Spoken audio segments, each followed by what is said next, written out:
বেগম খালেদা জিয়ার আজকের জানাজা পৃথিবীর সবচাইতে বড় জানাজা হয়েছে। এই জানাজার নামাজে 1,40,00,000 থেকে 45 লক্ষ মানুষের উপস্থিতি ছিল। বেগম খালেদা জিয়ার জীবনটা কত সৌভাগ্যের।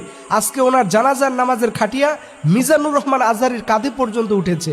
আল্লামা মামনুল হক তার কাঁধে নিয়েছেন। গোটা বাংলাদেশের মানুষ তার জন্য দোয়া করতেছে। আমি আরো অবাক হলাম যে জনাব তারেক রহমান সাহেব তার আম্মার জন্য নিজে কোরআন তেলাওয়াত করতেছেন। এই দৃশ্যটা ওনাদের মতো এইরকম একটা ফ্যামিলিতে আশা করা, এটা আমি জীবনে কল্পনাও করতে পারি নাই। কিন্তু দেখলাম জনাব তারেক রহমান সাহেব তিনি তার মায়ের জন্য কোরআন তেলাওয়াত করতেছেন, তিনি তার মায়ের জন্য আল্লাহর কাছে দোয়া করতেছেন। সুবহানাল্লাহ বিহামদি। আপনি এই জিনিসটাকে কিভাবে মূল্যায়ন করবেন? এবং দেখলাম জানাজার নামাজে সে বলতেছে, আমার আম্মা যদি কাউকে কথা দিয়ে কষ্ট দেয়, আমার আম্মা যদি কারো কাছ থেকে ঋণ নিয়ে থাকেন, আপনারা প্লিজ আমাকে বলবেন, আমি তারেক রহমান এটা আপনাদের ঋণ পরিশোধ করার চেষ্টা করব। একটা মানুষের যে আসলে হৃদয়টা কত সুন্দর, কতটা ক্রিস্টাল একটা ফ্যামিলির তারা মানুষ। সুবহানাল্লাহ বিহামদি। এটা সত্যি দেখে আমরা বারবার মুগ্ধ হয়ে যাই যে এরকম একটা মানুষকে আমরা হারালাম। দেখেন ওসমান হাদির জানাজা এবং বেগম খালেদা জিয়ার জানাজা একই জায়গাতে হয়েছে।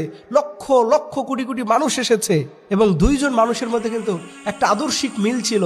সেটা হলো তারা আপোষ করতে পছন্দ করে নাই, তারা ভারতের সাথে কখনো আপোষ করে নাই। বেগম খালেদা জিয়া এত কঠিন একটা সময় পার করেছেন, এর মূল কারণ ছিল তিনি ভারতীয় আধিপত্যবাদের বিরুদ্ধে সদা সোচ্চার ছিলেন। একজন নারী হওয়ার পরও তিনি যে শক্তি, যে সমর্থন, যেই পাওয়ার দেখিয়েছেন, এটা পৃথিবীর অনেক পুরুষরা পর্যন্ত দেখাতে পারে না। কিন্তু সেই জায়গায় অনড় ছিলেন বেগম খালেদা জিয়া। আজকে ওনার জানাজায় এই কোটি মানুষের সমাগম বলে দিচ্ছে এই দেশের জনগণের প্রত্যেকটা মানুষ তাকে ভালোবাসে, এই জনপদের প্রত্যেকটা মানুষ তার জন্য দোয়া করে। এর জন্য আসুন দিন শেষে এই মানুষের জন্য আমরা তো তেমন কিছু করতে পারবো না, কিন্তু আল্লাহর কাছে ওনার জন্য ফরিয়াদ করি রব্বুল আলামিন। মানুষ হিসাবে আমাদের ভুল ভ্রান্তি হয়ে যায়।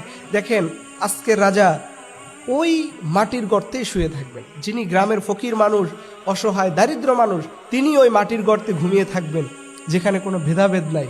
ওনার এই মাটির ঘরের জায়গাও যেমন, গরিবের মাটির জায়গাও তেমন। সো আমরা যেন অহংকার না করি, আমরা যেন মানুষের উপরে দাম্ভিকতা না দেখাই, আমরা যেন মানুষকে কখনো ছোট করে না কথা বলি। যে দুনিয়াতে মানুষ সবচেয়ে বেশি অহংকারী হয়। আল্লাহ সুবহানাহু ওয়া তাআলা বলছেন দুনিয়াতে আল্লাহ সবচেয়ে মানুষের যে জিনিসটা অপছন্দ করেন সেটা হচ্ছে অহংকার, ক্ষমতার প্রভাব, দাপট। এইগুলো আল্লাহ তাআলা পছন্দ করেন না। এর জন্য আসুন আমরা আল্লাহর কাছে হৃদয় থেকে দোয়া করি, আল্লাহ রব্বুল আলামিন যেন বেগম খালেদা জিয়াকে জান্নাতের সর্বোচ্চ স্থান দান করে। সকলে আমিন।